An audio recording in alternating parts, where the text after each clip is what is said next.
Bonjour les amis et bienvenue dans une nouvelle vidéo dans la formation technique de Odoo. Aujourd'hui on va voir la notion des décorateurs dans Odoo. On va voir aussi l'importance des décorateurs et on commence par un exemple qu'on a déjà fait sur la classe professeur et la classe student. Donc, comme vous voyez ici, on a déjà utilisé le décorateur API Multi et je vous ai dit l'autre fois qu'on va voir par la suite l'utilité de ce décorateur. Ce décorateur, il est très utile. On le trouve souvent dans les modules Odoo natifs. Donc, lorsqu'on utilise ce décorateur, le self, il va nous retourner les valeurs de tous les enregistrements de ce record set, université professeur. Et du coup, comme vous voyez ici, nous avons fait une boucle pour faire une itération sur tous les éléments de ce record set. On a aussi un autre décorateur qui a le même principe, mais il retourne un seul enregistrement du record courant et ce décorateur est nommé API One. Donc on va voir aujourd'hui d'autres exemples et je vais vous donner un exemple dans la classe University Classroom.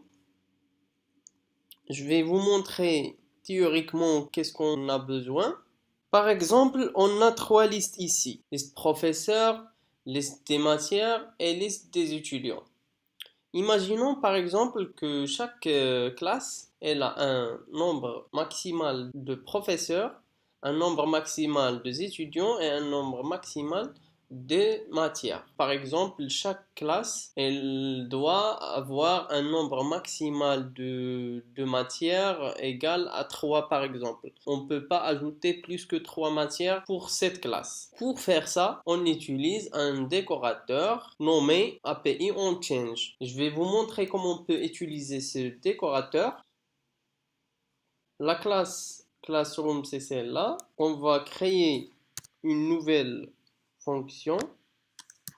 C'est la fonction qui va checker le nombre de matières ajoutées à la table des matières. On va utiliser le décorateur API onChange et on va déclencher la fonction qui vérifie le nombre entré des matières durant la modification du champ Subject IDs.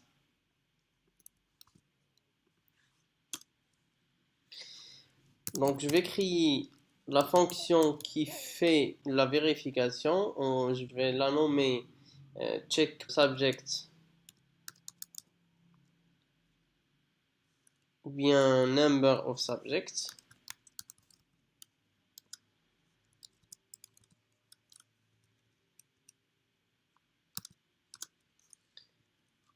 Et lorsqu'on déclenche cette fonction, on va vérifier la longueur de cette liste. Donc, if length de self.subjectIDs supérieur par exemple à 3.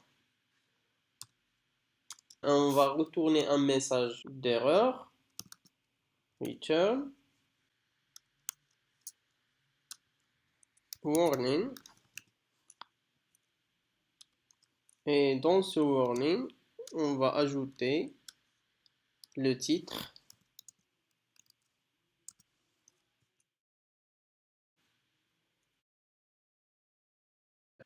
Le titre va être un warning aussi. Et pour le message, il va être par exemple the number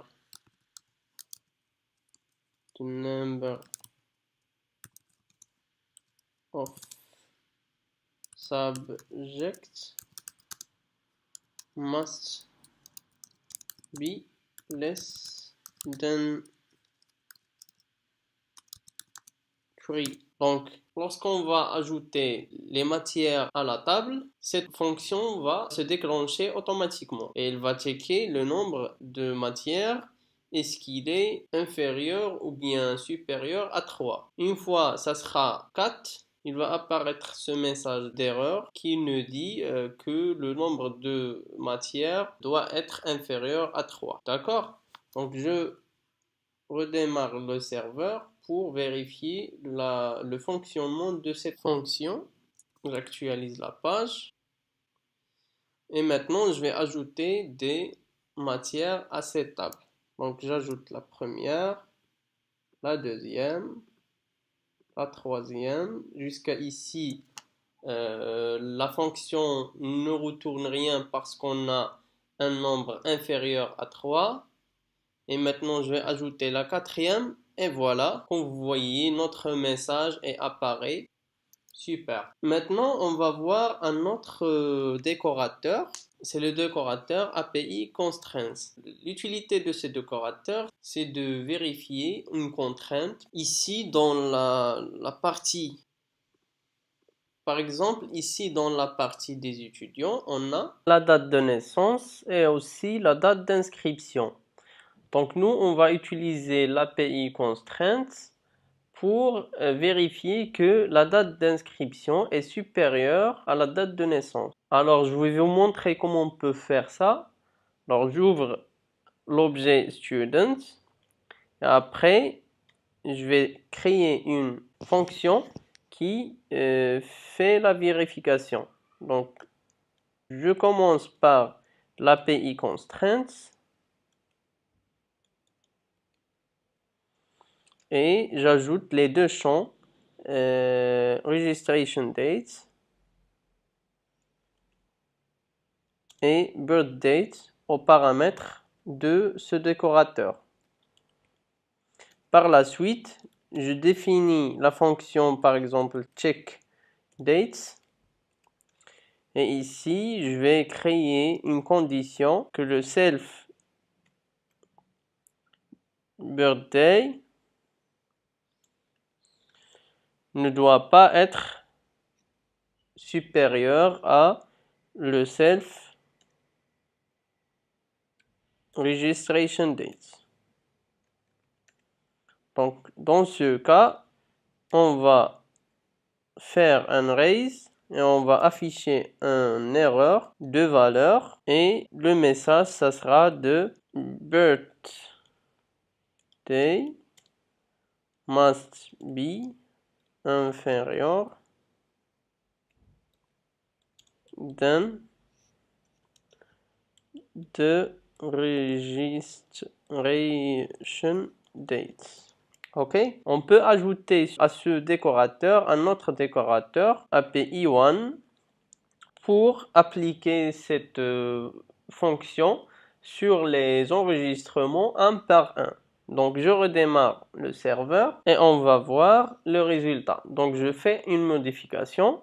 Par exemple, ici je vais donner une date inférieure à la date de naissance. Ok, lorsque je vais sauvegarder, et voilà mon message de birthday must be inférieur than the registration date. Ok, lorsque je vais mettre une date supérieure, par exemple le 31/3/2019, le sauvegarde va se passer normal. D'accord? Donc c'est ça l'utilité des décorateurs. On a vu aujourd'hui seulement l'utilité de 4 décorateurs, API Multi, API One, API Constraint et API OnChange. Mais vous pouvez voir les autres API sur le site web. Donc j'ai ajouté ici sur le site web un article concernant les décorateurs de Odoo. Vous pouvez voir l'utilité de l'API Returns, API One, API Multi, API Model, Constraints, Depends, OnChange, tous les décorateurs de Odoo. Jusqu'à ici, j'ai fini le tutoriel de décorateur. J'espère que vous avez compris le principe des décorateurs. Merci pour votre attention et n'hésitez pas à poser des questions si vous n'arrivez pas à comprendre les décorateurs. À la prochaine!